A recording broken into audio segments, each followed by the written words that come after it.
नमस्ते बच्चों, किशोरी क्लासेस में आपका स्वागत है। मैं शिप्रा श्रीवास्तव आज आप लोगों को पढ़ाने जा रही हूँ। सुनहरी धूप कक्षा 4 और पाठ का नाम है डॉक्टर APJ अब्दुल कलाम। यह हमारा 9वां पाठ है। बच्चों, आप लोग डॉक्टर APJ अब्दुल कलाम के नाम को तो अवश्य ही जानते होंगे।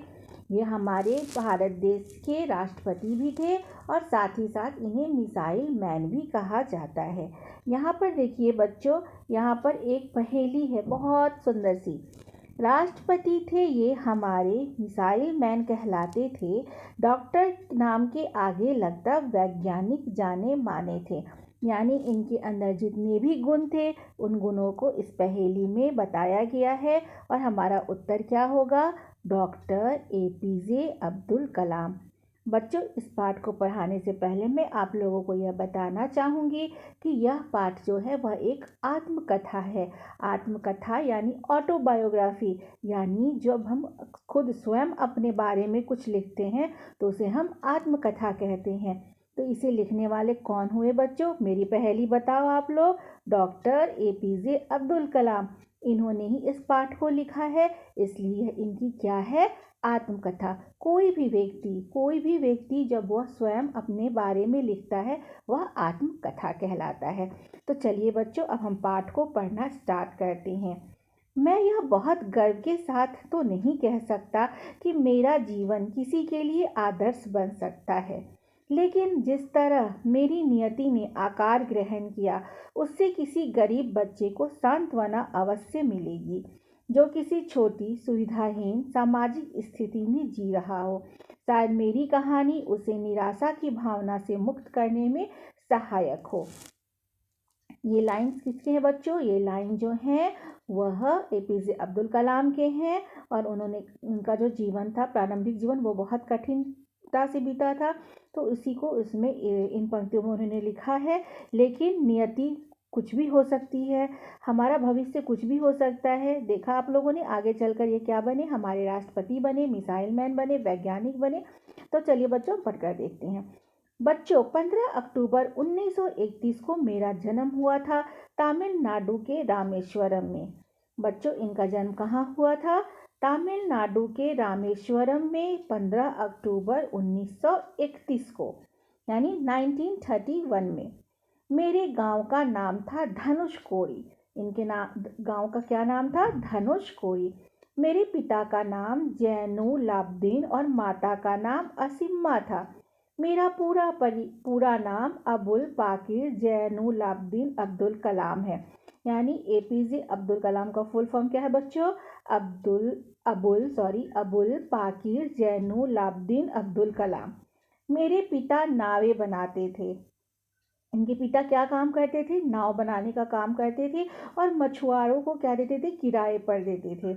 हम एक संयुक्त परिवार में रहते थे और घर का गुजारा बहुत मुश्किल से ही हो पाता था। इनकी ज्वाइंट फैमिली थी, यानी परिवार में बहुत अधिक सदस्य थे और घर का गुजारा, खाना पीना, रहना बहुत ही कठिनता से व्यतीत होता था। क्योंकि उनके पिताजी भी क्या करते थे बच्चों? नाव बनाते थे और उन नाव को क्या करते थे? मछुआरों को किराए पर देते थे। तो और इनका जन्म कहाँ हुआ था? रामेश्वरम में हुआ था। तो इतना आप लोगों का क्लियर है। अब आगे चलते हैं। मेरे पिताजी की लगन, उनके ऊंचे विचारों और उनकी कर्मठता ने मुझे प्रारंभ से ही अत्यधिक प्रभावित किया। अपने पिताजी की विशेषता को बताते हुए लिख रहे हैं कि मेरे पिताजी की लगन, उनके ऊंचे विचार, उनकी कर्मठता ने मुझे शुरू से ही अत्यधिक प्रभावित किया और अपने व्यक्तित्व में ये गुण मैंने आत्मसात भी किए, मतलब उसको ग्रहण किए। जब किसी की कोई बात हमें अच्छी लगती है, अपने माता पिता की या कोई भी व्यक्ति संसार में जिसकी बातें हमें अच्छी लगती हैं, तो हम क्या करते हैं? उसके गुणों को आत्मसात करते हैं ना बच्चों। अब अगले पैराग्राफ में हम पढ़ते हैं, अपनी माँ के बारे में मैं क्या कहूँ। उसके पहले उन्होंने अपने पिता के बारे में बताई, अब अपने माता के बारे में बता रहे हैं कि उनके प्रेम, त्याग और विश्वास ने मुझे सदैव शक्ति दी है। माँ तो सही में शक्ति का रूप होती है ना बच्चों। तो उनके प्रेम, त्याग और विश्वास ने मुझे सदैव शक्ति दी है। उनके प्रति अपनी इन भावनाओं को मैंने अपनी एक कविता में पिरो दिया, जो मेरी पुस्तक विंग्स ऑन फायर के प्रथम पृष्ठ पर ही मुद्रित है, मतलब प्रिंटेड है। मतलब इन्होंने लिखा है क्योंकि आत्मकथा है, ऑटोबायोग्राफी है, अपने बारे में खुद लिख रहे हैं, तो इन्होंने अपनी माँ की विशेषता भी बताई है कि उनके में बहुत प्रेम का, त्याग का, विश्वास का गुण था। और जो सारी चीज़ें जो अपने माँ के अंदर इन्होंने जिन गुणों को देखा उसको एक कविता में मतलब पिरो दिया। जैसे माला में मोती मोती डाल के माला पिरोई जाती है, वैसे ही सारे गुणों को की एक इन्होंने माला बना दी कविता के रूप में। और इसे विंग्स ऑफ फायर नामक पुस्तक पर इनकी जो ये कविता है वह फर्स्ट पेज पर ही मुद्रित हुई। जीवन में सफलता तथा अनुकूल परिणाम प्राप्त करने के लिए दृढ़ निश्चय, आस्था तथा सकारात्मकता, इन तीनों शक्तियों को भली भांति समझ लेना चाहिए। इस पंक्ति में क्या लिखा है बच्चों? थोड़ी सी इसमें जो वर्ड्स हैं बच्चे थोड़े कठिन है वर्ड, है ना। आप लोग को थोड़ी परेशानी आ सकती है, लेकिन 2-3 बार आप लोग पढ़ेंगे तो आप लोग के लिए बहुत आसान हो जाएगा, मुझे ऐसा लगता है। जीवन में सफलता तथा अनुकूल परिणाम प्राप्त करने के लिए क्या होना चाहिए? दृढ़ निश्चय होना चाहिए कि हाँ हम इस काम को कर सकते हैं। आस्था होनी चाहिए, सकारात्मकता, पॉजिटिविटी होनी चाहिए। इन तीनों शक्तियों को भली भांति समझ लेना चाहिए। ये पंक्तियाँ मेरे शिक्षक इयादुराई सोलोमन ने मुझसे कही थी। ये पंक्ति किसने कही थी? उनके शिक्षक, उनका नाम क्या था? इयादुराई सोलोमन। 5 वर्ष की आयु में मैंने पंचायत प्राथमिक विद्यालय रामेश्वरम से अपनी शिक्षा दीक्षा आरंभ की। कितने वर्ष के थे बच्चे जब इन्होंने अपनी प्रारंभिक शिक्षा आरंभ की? उस समय इनकी आयु थी 5 वर्ष। 5 वर्ष में इन्होंने पंचायत प्राथमिक विद्यालय कहाँ पर? रामेश्वरम, जहाँ इनका जन्म हुआ था, वहीं से अपनी शिक्षा दीक्षा आरंभ की। कई बार ऐसी आर्थिक कठिनाइयां भी सामने आईं और मुझे समाचार पत्र बेचने का काम भी करना पड़ा। समाचार पत्र आप लोग जानती हो, न्यूज़पेपर। तो इकोनॉमिक प्रॉब्लम मतलब पैसे की तंगी आई इनके घर में, क्योंकि आप लोग पहले पढ़ चुके हो कि इनके पिता नाव बनाते थे, मछुआरों को किराए पे देते थे और इनका संयुक्त परिवार था, तो बहुत गुजारा मुश्किल से चलता था। तो इसीलिए इन्हें क्या हुआ कि कई बार आर्थिक जो मतलब इकोनॉमिक पैसे की तंगी है, जिससे इन्हें क्या करना पड़ा? न्यूज़पेपर बेचना पड़ा। सोचो आप लोग कितने छोटे बच्चे थे ये और इन्होंने न्यूज़पेपर बेचा। 1958 में मैंने मद्रास इंस्टीट्यूट ऑफ टेक्नोलॉजी से अंतरिक्ष विज्ञान में स्नातक की पढ़ाई पूरी की, क्योंकि इनके अंदर लगन था और इनके शिक्षक के बाद इनके मन के अंदर घर बना ली। जो 3 ऊपर की लाइनों में उनकी 3 बातें जो इनके शिक्षक ने बताया, क्या क्या? दृढ़ निश्चय, आस्था और सकारात्मकता। इसी के साथ इन्होंने अपने जीवन को आगे बढ़ाया, कठिनाइयों को सहते हुए काफ़ी आगे निकलेगी। और 1958 यानी 1958 में कहाँ इन्होंने? मद्रास, जो अभी चेन्नई है, इंस्टीट्यूट ऑफ टेक्नोलॉजी से अंतरिक्ष विज्ञान में स्नातक की पढ़ाई पूरी की। कोई कुछ वर्ड्स जो है ना बच्चों, जैसे टेक्नोलॉजी है, इंस्टीट्यूट है, इसको आप लोग बार बार लिख के 5 बार 6 बार आप लोग लिखो तो आप लोग की प्रैक्टिस हो जाएगी, क्योंकि प्रश्न के उत्तर में ये सारे वर्ड आएंगे। आप लोगों को थोड़ा सा कठिन लगेगा लेकिन हो जाएगा। मुझे भौतिकी से बहुत प्रेम था, भौतिकी यानी फिजिक्स सब्जेक्ट से बहुत प्रेम था और मैं एक पायलट बनना चाहता था। पायलट क्या करता है बच्चा लोग? आप लोगों को पता है पायलट क्या करता है? क्या उड़ाता है वो? हवाई जहाज़। तो वो क्या चाहते थे कि लड़ाकू विमान उड़ाना चाहते थे।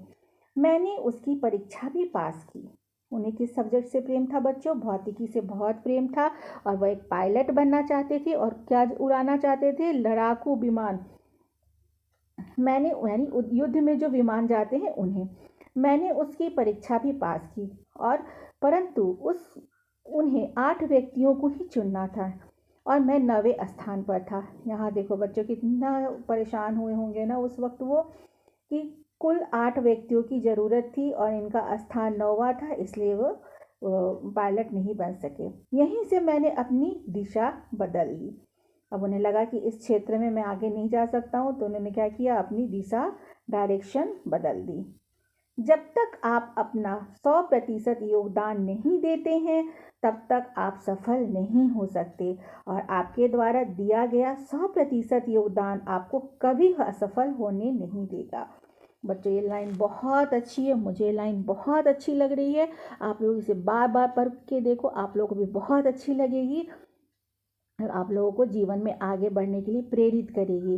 क्या लिखा है कि जब तक हम अपना 100% 100% योगदान किसी काम में नहीं देते तब तक हम सफल नहीं हो सकते ना।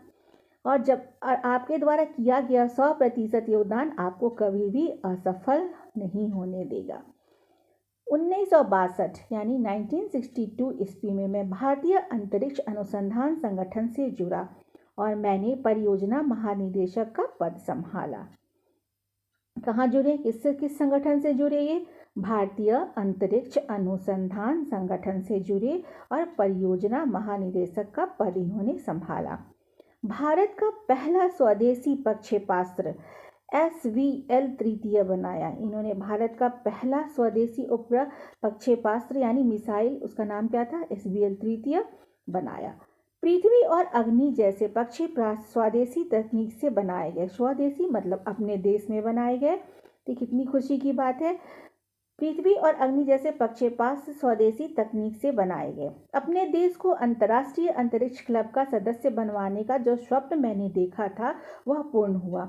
मतलब कि इन्होंने कभी यह स्वप्न देखा था। स्वप्न देखना मतलब ये नहीं कि रात में सोए और जो इन्होंने देखा वही, ऐसा नहीं। मतलब जब हम किसी काम को पूरा करना चाहते हैं तो उससे भी हम कहते हैं कि हमने यह स्वप्न देखा, अपने गोल को पूरा करना, अपने लक्ष्य को पूरा करना। तो इन्होंने चाहा था कि अपने देश को अंतर्राष्ट्रीय अंतरिक्ष क्लब का सदस्य बनवाएं और यह इनका जो था सार्थक हुआ। पोखरण में परमाणु परीक्षण करके भारत ने परमाणु शक्ति संपन्न राष्ट्रों में अपनी जगह बनाई। अपने देश को सर्वशक्ति संपन्न बनाने का मेरा सपना पूरा हुआ। देखो बच्चों, यहाँ पे इनकी चित्र है। अब आगे बढ़ते हैं। देखो ये लाइन भी बहुत अच्छी है बच्चों, कि सपने वे नहीं होते जो आप नींद में देखते हैं, सपने तो वे होते हैं जो आपको नींद ही नहीं आने देते। वाह, कितनी अच्छी लाइन है। मैं एक बार फिर पढ़ूंगी बच्चों, आप लोग इस पर ध्यान दीजिए कि सपने वे नहीं होते जो आप नींद में देखते हैं, सपने तो वे होते हैं जो आपको नींद ही नहीं आने देते। यानी आपका जो भी आपका लक्ष्य है, आप उसको पाने के लिए अपना पूरा क्या कर रहे हो, उस पर 100% दे रहे हो। तो वैसा सपना जो है, जो नींद आपको ना आने दे, वे सपने जो होते हैं वो पूरे होते हैं। समय के साथ मेरी जिम्मेवारियां बढ़ी। पहले भारतीय रक्षा मंत्रालय ने मुझे वैज्ञानिक सलाहकार बनाया। फिर वर्ष 2002 में देश के 11वें राष्ट्रपति के रूप में चुने जाने का मुझे सौभाग्य प्राप्त हुआ। कौन से राष्ट्रपति थे ये? 11वें थे। प्रथम राष्ट्रपति के नाम तो आप लोग जानते होंगे ना बच्चों। प्रथम राष्ट्रपति हमारे कौन थे? डॉक्टर राजेंद्र प्रसाद थे। और ये कौन थे? 11वें राष्ट्रपति थे। और अभी कौन है? द्रौपदी मुर्मू है। तो इनको राष्ट्रपति के रूप में जब चुना गया तो ये सौभाग्य जो इन्हें मिला उससे इन्हें बहुत ही खुशी हुई। मैं राजनीतिक से अधिक देर तक बंधकर नहीं रह सकता था। अतः 2007 में अपने कार्यकाल के समाप्त होते ही मैंने दोबारा राष्ट्रपति न बनने का निर्णय लिया, क्योंकि इनका तो अलग क्षेत्र था ना बच्चों। ये तो अंतरिक्ष विज्ञान से जुड़े हुए थे, अनुसंधान से जुड़े हुए थे, ये वैज्ञानिक थे। तो 5 वर्ष जो इनका कार्यकाल था, इसको उन्होंने पूरा किया 5 वर्षों तक। और उसके बाद क्या हुआ कि ये दोबारा राष्ट्रपति नहीं बनने का निर्णय लिए। मैंने सदैव भारत को विश्व में अग्रणी बनने का स्वप्न देखा था, इसीलिए इसके लिए मैं सदैव दृढ़ प्रतिज्ञ भी रहा। मतलब इन्होंने हमेशा क्या हुआ बच्चों कि ये क्या चाहते थे हमेशा कि जो भारत है, वो जो हमारा जो देश है भारत, वो क्या हो, हमेशा विश्व में अग्रणी मतलब आगे रहे। तो यह इनका जो यह प्रतिज्ञा था, दृढ़ प्रतिज्ञा हुआ, पूरा हुआ। आपको पता होना चाहिए कि आत्मसम्मान हमेशा आत्मनिर्भरता के साथ जुड़ा होता है। ये भी लाइन बहुत अच्छी है बच्चों। आगे पढ़ते हैं। मैं भारत को हमेशा आत्मनिर्भर देखने के इच्छुक रहा हूँ। आज हम शक्ति संपन्न हैं तो लोग हमें गीदड़ भभकियाँ देकर डरा नहीं सकते। हमारी ठोस उपलब्धियाँ हमारी पहचान है। इसीलिए जो हमें चाहिए उसके लिए प्रतीक्षा मत करो, संघर्ष करो, क्योंकि प्रतीक्षा करने वालों को तो उतना ही हिस्सा मिलता है जितना हिस्सा संघर्ष करने वाले छोड़ देते हैं। अगर आप पढ़ाई करने में कमज़ोर हो अथवा लोग ऐसा समझते हो अथवा यहाँ पे क्या लिखा है बच्चों कि अगर आप पढ़ाई में कमज़ोर हो और अथवा लोग ऐसा समझते हो कि तो भी हार ना मानो, हर तरह से आप प्रयास करो। यही संभव है कि किसी अन्य क्षेत्र में लगने योग्य बेहतरीन दिमाग आपके पास होगा, क्योंकि हर व्यक्ति में कुछ ना कुछ गुण होते हैं। एक अच्छी किताब 100 अच्छे दोस्तों के बराबर होती है। कितनी अच्छी बात। एक अच्छी किताब कितने अच्छे दोस्तों के बराबर होती है? 100 दोस्तों के बराबर होती है। अब आगे पढ़ते हैं बच्चों। मैं भी आपके लिए, अपनी अगली पीढ़ियों के लिए ऐसी किताबें लिखना चाहता था जो हमेशा के लिए प्रेरणादायक बन सके। मैंने इसके लिए भी प्रयास किया और अनेक पुस्तकें लिखी, जैसे India 2020, a vision for the new millennium, my journey, ignite minds, unleashing the power within India, wings of fire आदि। अपने देश भारत में मुझे बहुत मान सम्मान मिला। मुझे भारत रत्न, पद्म विभूषण, पद्म भूषण जैसे कई सम्मान प्राप्त हुए। जो ये खुद अपने बारे में लिख रहे हैं, तो इन्हें कौन कौन सा अवार्ड मिला? भारत रत्न, पद्म विभूषण, पद्म भूषण। अनेक विश्वविद्यालयों ने मुझे डॉक्टरेट की मानद उपाधि दी, मतलब इनके नाम के आगे डॉक्टर लगा। बच्चों, संगीत में मुझे विशेष रुचि है। मुझे कर्नाटक भक्ति संगीत सुनना बहुत अच्छा लगता है। कभी कभी वेन्नई वाद्य बजाता हूँ। मैं भी नहीं जानती बच्चों की वेन्नई वाद्य क्या होता है। अब हम इसको सर्च करके देखेंगे। तो इन्हें बजाना काफ़ी अच्छा लगता था। बचपन से ही अपने देश की मिली जुली संस्कृति से मुझे बहुत प्रेम रहा है। मैंने गीता का अध्ययन मनन पूरे मनोयोग से किया है। बच्चों से अपने विचारों का आदान प्रदान करना मुझे सदैव भाता रहा है। मैं सभी भारतीयों से यही कहना चाहता हूँ कि आत्मविश्वास और कर्मठता हमारी असफलता को जड़ से मिटाने के लिए परमावश्यक औषधियाँ हैं। क्या क्या है बेटा? औषधि मतलब क्या होती है? दवाई। परम आवश्यक मतलब बहुत ज़रूरी। तो कौन कौन सी चीज़ है? आत्मविश्वास और कर्मठता। ये क्या करेगी? हमारी असफलता को जड़ से मिटा देगी। जय हिंद। अब यहाँ पर एक सूर्यास्त क्या लिखा है बच्चों कि 27 जुलाई 2015 को शिलोंग में डॉक्टर अब्दुल कलाम का निधन हो गया। उस समय वह भारतीय प्रबंधन संस्थान शिलोंग में एक व्याख्यान दे रहे थे। एक मज़े की बात बताऊं बच्चों, उस समय मैं भी टीवी देख रही थी और टीवी देखते वक्त न्यूज़ चल रहा था और उस समय मैंने यह देखा कि अब्दुल कलाम जो हैं वह एक अपना स्पीच दे रहे हैं और वहीं उनकी तबीयत ख़राब हो गई। फिर कुछ देर के बाद मुझे पता चला कि वे अब इस दुनिया में नहीं रहे। इस कर्मयोगी की मृत्यु भी काम करते हुए ही हुई। लगभग 84 वर्ष के वे थे। इस तरह से इस महान मिसाइल मैन और लोकप्रिय राष्ट्रपति का जीवन कथा समाप्त हुआ। अब यहाँ पर शब्दार्थ दिया है। सांत्वना का अर्थ होता है दिलासा। भौतिकी फिजिक्स सलाहकार, सलाह देने वाला। गीधर भभकी झूठ मूठ डराना। मनोयोग मन लगाकर। औषधियाँ दवाइयाँ, आत्मसात अपनाना। प्रक्षेपास्त्र मिसाइल, अग्रणी आगे, प्रयास प्रयत्न कोशिश, परमावश्यक बहुत ज़रूरी और व्याख्यान मतलब भाषण।